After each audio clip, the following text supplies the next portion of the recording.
first story, my girlfriend bullied her student and physically assaulted her because the student mother was my girlfriend's high school ex-best friend who cheated with my girlfriend's then boyfriend. Now, the ex-best friend has pressed charges, and my girlfriend tried to kidnap our daughter from school and got herself arrested. Now, the girlfriend's parents who supported their daughter came apologizing, wanting to be involved in their granddaughter's life. My girlfriend Claire had always been a passionate teacher. She loved her job and took pride in arting young minds, but lately, something about her had changed for weeks.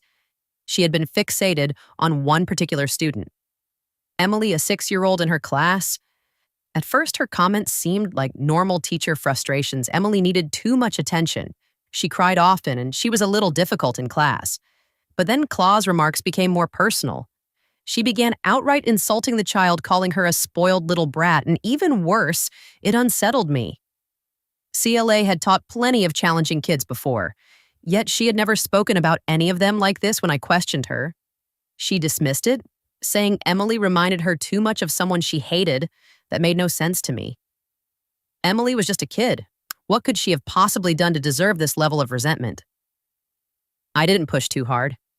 At first, I should have on parent-teacher meeting day, I took our 6-year-old daughter, Lily, to school, while Claire went ahead to prepare for her meetings with the parents. Since CLA was busy, I planned to sit with Lily in her classroom while she played with her friends. Everything seemed normal until Claire was suddenly called to the principal's office. She looked uneasy, and before leaving, asked me to come with her. I agreed without question, but I had no idea what we were walking into when we entered the office. The tension in the room was thick. Across from the principal's desk sat a furious woman with a little girl clinging to her side. My stomach dropped when I realized it was Emily, and her mother, Claire, immediately stiffened. The principal wasted no time getting to the point. He explained that a serious complaint had been made against Claire. Emily had accused her of bullying and mistreatment. The little girl claimed Claire had repeatedly humiliated her in class, called her names, and worst of all, had slapped her on multiple occasions. I felt my whole body go cold. I turned to CLA, waiting for her reaction, expecting her to be shocked to deny it with conviction. Instead, she sat still, her expression unreadable. Emily's mother was seething with rage, her voice shaking as she spoke. She explained that Emily had been coming home in tears for weeks at first. She had assumed it was normal school struggles, but when she saw a red mark on her daughter's cheek and wrist, she pressed for answers. That's when Emily finally admitted what had been happening. My mind, real. This wasn't just some minor misunderstanding. This was serious. The principal made it clear that they would be conducting an investigation, but for now, CLA was suspended until further notice. Emily's mother was barely holding back her fury, and honestly, I couldn't blame her if someone had done this to Lily. I don't know if I would have been able to stay as composed as she was. It took multiple people in the room to de-escalate the situation and prevent it from turning into a full-blown shouting match. CLA barely said anything throughout the entire meeting when we finally left the office. I noticed Lily standing in the hallway. She must have overheard everything because her face was streaked with tears the moment she saw us. She ran to Claire, her tiny voice trembling, as she asked if everything was okay. Okay. CLA didn't respond. She just walked past her out of the building. I picked up Lily and held her close, trying to comfort her, even though I had no idea what the hell was going on myself. After dropping Lily off at CLA parents' house, I confronted Claire in the car. I needed to understand what was going on. She refused to talk, staring out of the window in silence, but after several minutes, she finally broke down and admitted the truth. Not about hurting Emily, but about why she hated the child so much. It all traced back to high school. Claire's and Emily's mother had once been best friends. They had grown up together, inseparable for years, until CLA's best friend betrayed her in the worst way possible. She had an affair with CLA's high school boyfriend behind her back. When Claire found out, it destroyed her. She cut all ties, moved away after graduation, and tried to rebuild her life. Years passed, and Claire thought she had left that betrayal behind. But then she returned to her hometown and got a job at the school, only to discover that her former best friend's daughter was now one of her students. That realization filled her with resentment to make things worse. Claire learned that her ex-best friend had married into an incredibly wealthy and influential family. Meanwhile, Claire had struggled to build a career, worked hard for everything she had, and yet here was the woman who had ruined her life. Living in luxury, she said, it's unfair, she doesn't deserve that life after what she did. I listened to trying to process everything. I understood why she was hurt. I understood why seeing Emily brought up old wounds, but none of that justified what she had done when I told her that she lashed out insisting I didn't understand that I wasn't the one who had been betrayed and left to pick up the pieces. That was when I asked her the question that changed everything. What if it was Lily? She stared at me confused. What if someone treated our daughter this way? What if a teacher decided to bully her because of our mistakes? She had no answer. I pressed further. Have you even thought about what this could do to your career if your parents pressed charges still? She said nothing. The reality was sinking in.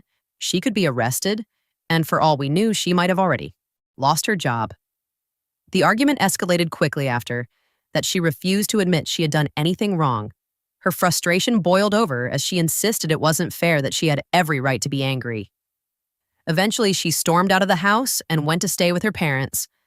I sat there in silence for a long time, wondering if there was any way to come back from this, because no matter how much I loved CLA, I wasn't sure I could ever look at her the same way again. Update: it's been a few days since CLA left. I wasn't sure if I should post an update, but after everything that happened, I feel like I need to get this out. When CLA walked out that night, I gave her space. I figured she needed time to cool off, to process everything. But when I tried calling her the next day to at least check on Lily, my calls went straight to voicemail. My texts were ignored. At first, I thought Claire just didn't want to talk to me, which was fine, but she wasn't letting me speak to Lily either. That part didn't sit right. No matter what was going on between us, I was still Lily's father. There was no reason to cut me off from my own daughter. I tried reaching out to Kiela's parents, thinking maybe they'd help. Instead, they made it clear that they were backing Claire on this. They wouldn't let me talk to Lily, wouldn't even acknowledge how unfair this was. So I decided to reach out to my daughter myself when I showed up at CLA's parents' house. I wasn't sure what to expect. I figured they might try to shut the door in my face or tell me to leave, but before I could even knock, the door opened, and there was Lily. The moment she saw me, her whole face crumpled. She ran straight to me, gripping my leg in a way that made my heart ache. Her little arms wrapped around me so tightly that I had to crouch down just to hold her properly. She didn't say anything at first, just buried her face against me, clinging into my jacket like she was afraid I would disappear. She had been crying. I could see it in her puffy red eyes, the way her lower lip wobbled as she tried to keep from sobbing again. I stroked her hair, trying to stay calm. Something was wrong. I asked her what had happened. But before she could say a word, CLA stormed into the doorway. She was furious the moment she saw me kneeling there with Lily. Her face twisted with anger, and she started shouting at me like I had just trespassed onto private property. She accused me of overstepping, of trying to turn Lily against her. She acted like I was the villain here, like I had no right to be concerned about why my daughter was so visibly upset. I didn't argue I wasn't going to have this fight in front of Lily. I told CLA I was taking Lily out for ice cream, that I would bring her back after Claire protested, but I didn't give her the chance to stop me. I picked up my daughter and walked away. Lily didn't say much. At first, she just sat there picking at her ice cream like she wasn't really hungry. I waited until she was ready, not wanting to push her. Eventually, her little voice broke the silence. Mommy got mad at me. I stayed quiet, letting her continue. She hesitated before admitting that CLA had been different. Ever since they got to her grandparents' house, she wasn't acting like the mom. Lily knew she was constantly irritated, snapping over little things. Then Lily whispered something that made my blood run cold. She said she doesn't love me anymore. I had to force myself to stay calm. I asked her what had happened, and through sniffles, she told me that she had been playing with her toys when CLA suddenly got angry. She didn't know what she had done wrong one second. Her mom was fine, and the next she was yelling, and then CLA said it, that she didn't love her, that Lily was making her sad, that it was her fault. I couldn't believe it. There aren't words to describe what it feels like to hear your 6-year-old daughter say that her own mother told her she was unlovable. I pulled Lily into my arms, holding her close as she trembled. I wanted to tell her CLA was lying, that she didn't mean it, but I knew that wouldn't undo the damage. I told her that her mom wasn't well, that sometimes when people feel really lost, they say things they don't mean, that she was loved more than anything in the world. Lily sniffled, clinging to my shirt. Really, I kissed the top of her head, really, and I promised her that I would always be here after dropping Lily off at my parents' house. I went back to CLA's place alone. Her parents were the ones who broke the news CLA had officially lost her job. The school had completed its investigation, and reports were filed in her name. She was asked to show up at the police station for questioning the day after she left our house. I didn't even know what to say. I had lived with this woman. I had loved her. I had trusted her to be a good mother, and yet she had let her own bitterness consume her to the point of hurting children. When Claire finally showed up, I confronted her. I told her I knew everything about what she had said to Lily, about how she had lost her job, and about the involvement of law enforcement. I thought that maybe, finally, she would show some kind of remorse instead. She was completely detached, like none of it mattered. She dismissed what Lily had told me like it was nothing, calling her dramatic. I felt sick. And then CLA looked at me with this blank expression and said words I will never forget. Maybe I don't love either of you. Then she told me to get the hell out of her house. I took Lily and left. I haven't seen CLA since. I haven't even tried to reach out right now. I am just focusing on my daughter, on making sure she feels safe and loved, because after everything that's happened, I don't think Claire is well. I don't know if this is who she's always been or if something inside her finally snapped. But what I do know is that no person in their right mind tells their 6-year-old daughter she isn't loved. I don't know what happens next. I will update. If anything changes, update. I don't know how to start this. I don't even know why I am writing this anymore. Maybe to process it. Maybe to remind myself that this really happened. I think I kept holding on to some small, desperate hope that Claire would wake up, that she would see how far she had spiraled, how much damage she was doing, not just to herself, but to Lily, to me, but that hope is gone. Now things got out of hand, and it's over. CLA had been quiet for a while. After she kicked me out, she didn't try to contact me. She didn't ask about Lily. It was like she had erased us from her life, but the police hadn't forgotten. The investigation into her actions at the school was still ongoing. Even though she wasn't officially charged yet, she had already been questioned multiple times. Emily's parents weren't backing down, and with multiple students coming forward, it was only a matter of time before the situation escalated. CLA must have felt it closing in on her. Then one afternoon, I got a call from Lily's school. It was her new teacher, sounding frantic. Claire had shown up. She had walked straight into the school like she still worked there and gone directly to Lily's classroom. She told the teacher she was there to pick up her daughter, acting like nothing had changed, like she still belonged there. Lily was terrified. She froze the moment she saw her mother standing in the doorway demanding to take her home. The teacher, who thankfully knew about the situation, immediately stepped in. CLA refused to leave, insisting that Lily was her child and that she had every right to take her. She wouldn't listen to reason. She wouldn't leave. Security had to be called. By the time I got there, CLA was in full breakdown mode. She was screaming at the school staff, accusing them of trying to keep her child from her, acting like she was still a teacher, like she still had authority. There she was, completely unhinged, and Lily was hiding behind her teacher, crying her eyes out. When Claire saw me, she turned on me, screaming, demanding to know why I was keeping her trapped in some alternate reality where she wasn't a mother or a teacher anymore. She kept insisting this wasn't real, that I was the one lying, that everyone was conspiring against her. I didn't recognize her anymore.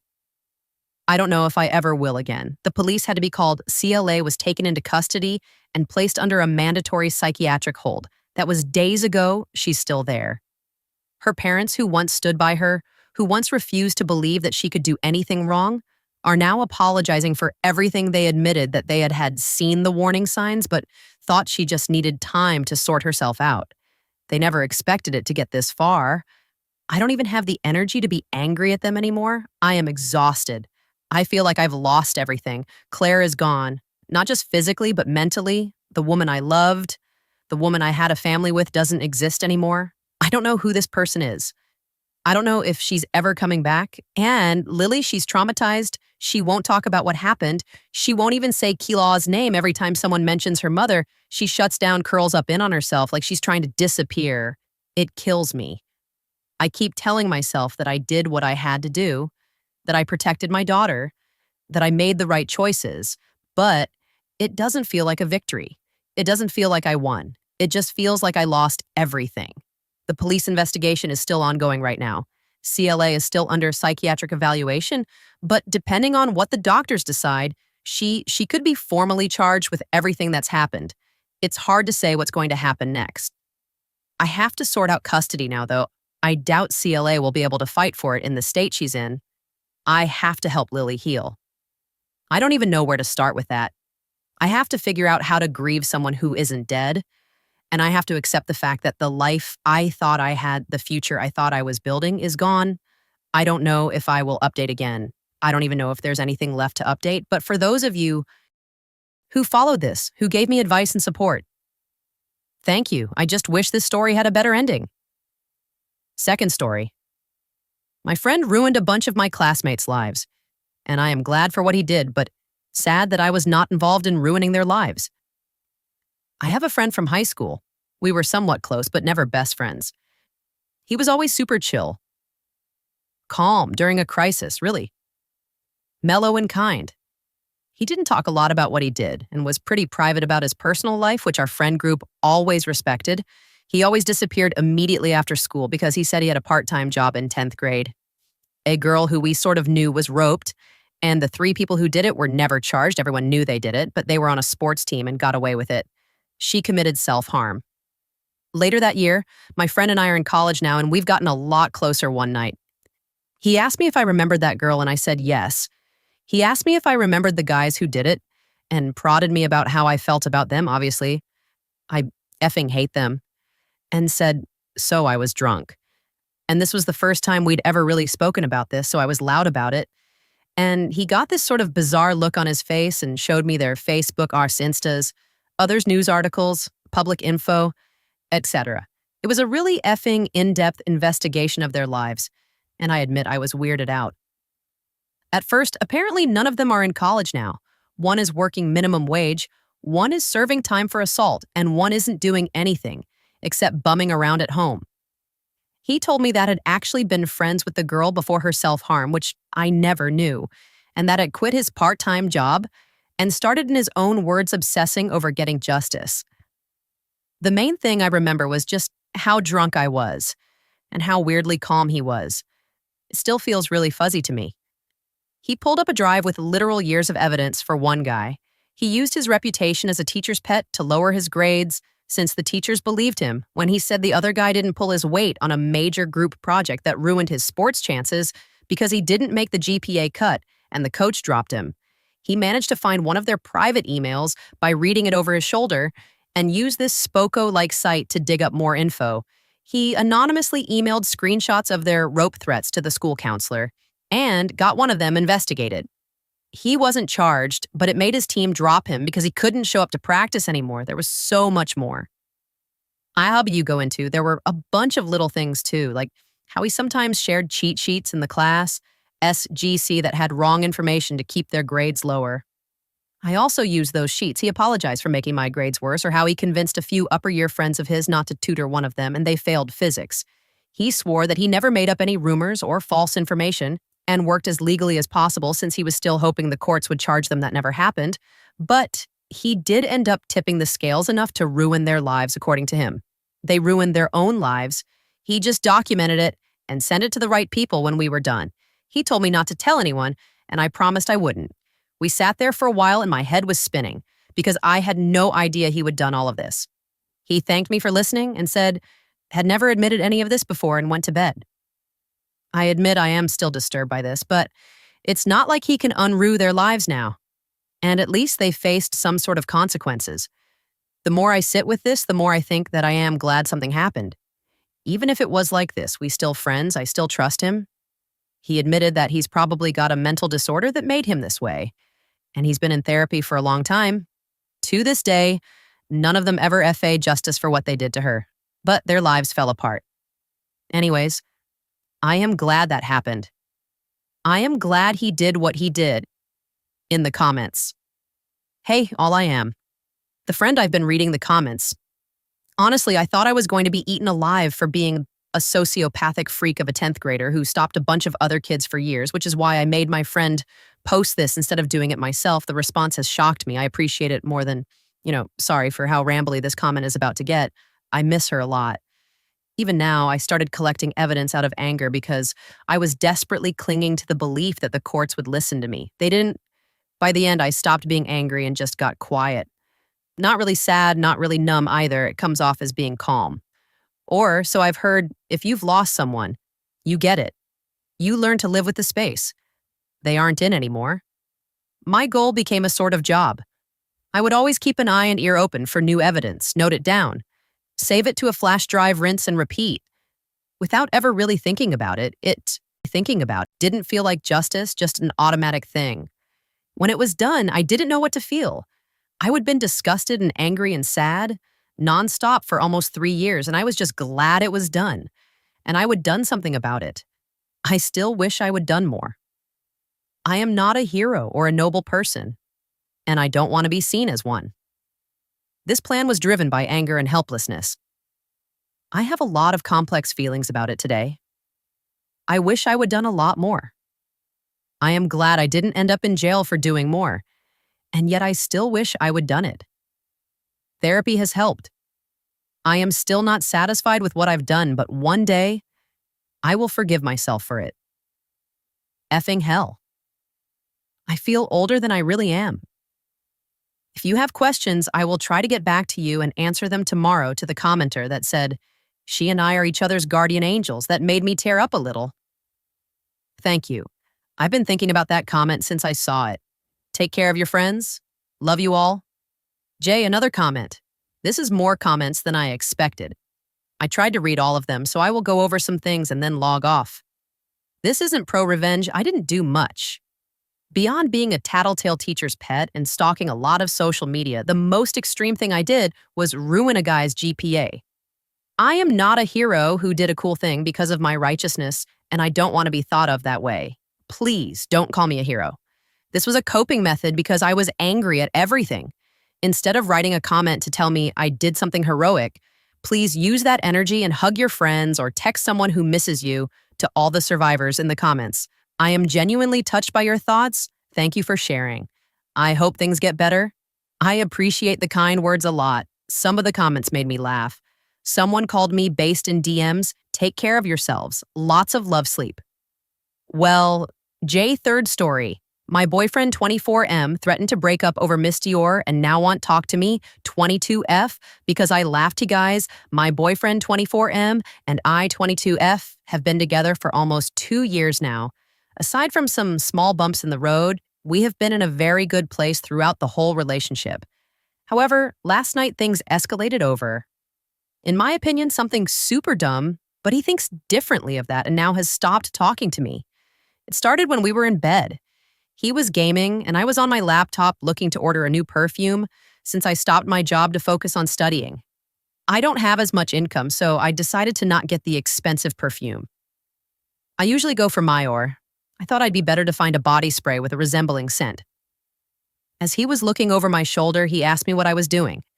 So I explained. He then reacted saying I wore M. Dior in our first period of dating, and it is my smell, and how it was one of the things that attracted him to me. I must admit, this made me a bit annoyed because I would rather get that perfume too, but it's just not responsible to do so. Right now, he started rambling on about how I care more about saving money than I care about him. I said that's not true, but then he kept saying his hypersensitivity issues can't deal with adjusting to a new scent. I said I would find a scent similar to my old one, but he wasn't content at this point. He said he'd have to break up with me if I would go for another scent. I found this hilarious and thought he surely must be joking. So I laughed, which made him go silent. I let him be because I was really annoyed. And we went to sleep. Now he left early in the morning and doesn't respond to my texts or calls. I have no idea what to do, and I am starting to doubt how I handled the situation. Did I fail him by not taking his hypersensitivity into account? Top comments. MC Susie, I am concerned that you are even asking this question. This boyfriend of yours tried to assert that you must stick with the Dior perfume and never once offered to buy it. What is wrong with him? In any case, his reaction to your perfume choice is very strange. What are you asking us if you did something wrong? Shelby Uncore the core. Turd LOL, threatening to end the relationship because you don't stick to the brand of perfume he likes. Say that aloud. He is holding the relationship hostage because you didn't smell a certain way and have them. He started rambling on about how I care more about saving money than I care about him. Did he offer to buy it for you? This is some of the dumbest shit I've ever heard. Sorry, of course, if you in saving money mode, you're going to pull back on admittedly frivolous purchases, and any regular partner with their head on straight would be glad they had a frugal partner when circumstances demand he wants you to overspend. In order to satisfy his pants, feelings update post 5 days later. Wow, first of all, thanks to everyone who gave me advice and some tough love I did not expect. So many of you helped me and definitely teared up at some of your replies after I posted this.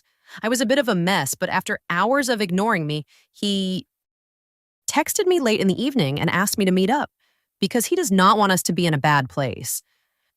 I really wanted to talk to him at least to clear things up. So I went to his place. When I got there, he acted a bit disappointed still, but he did say he didn't want us to fight. I felt the same, but also took your advice to heart, the idea of letting him buy a bottle. However, for some context, I do think he might be on the spectrum, no diagnosis. But his dad is too, and I make sense, so I did want to show him my care and take his hypersensitivity seriously. Therefore, I decided to suggest we pay half-half for a new Mayor, and then until that one would be finished, I would make sure to do research to find a really good dupe. He was not as convinced and told me it wasn't my birthday anytime soon. I explained that I understood beauty'd have to both compromise well. To quote his literal words, "If you are such a feminist, you should be so financially too." This got me fuming. I had no words, so this time I left. As per your advice in the replies, I did some thinking about the rest of our relationship. I realized other things in our relationship that at the time didn't sit quite right with me were situations of him being controlling and self-concerned. Situations I always considered as little things he'd mean differently or would learn from. I was wrong. You were right. I asked him to meet up today, and I dumped his ARS. I feel terrible right now, but I know I am better off. So any advice for a cheap? Nice body spray, comments commenter. That was a difficult decision, but the right one, I don't know where you live, but in the UK, Ireland. Aldi does a great MDR dupe. On occasion, it's called Perfect Pink Op. We do have an Aldi here, so I am going to check it out. Thank you, commenter. Good for you, he sounded unreasonable. I would have said that he should pay the difference between the perfume you would have bought and the perfume he wanted you to buy, but his comments are so out of line, it's not even worth thinking about anymore. OP. I didn't even think about this. It would have been a good reaction, but since he thinks I have to pay everything because I am a feminist, I don't think he would have been okay with that. Either commenter, I am so tired of people weaponizing feminism. Good riddance up this. I always found it very hard to be mad at him for long, but when he said this, I felt like he showed his true colors. And I was so done, commenter. What did he say when you broke up with him, Op? He mumbled something along the lines of, "Good, I deserve better." But after that, he did text me to say, "Sorry, and if we can talk again, so you're not very consistent." Commenter, good on you for throwing him out, Op. I am glad you also got recommendations for a DUP perfume, although maybe a change of fragrance may not be a bad idea, so you don't associate it with him. Op, thank you a lot. I was thinking the same thing. I feel like it's a good time to reinvent myself, starting off with a new signature scent.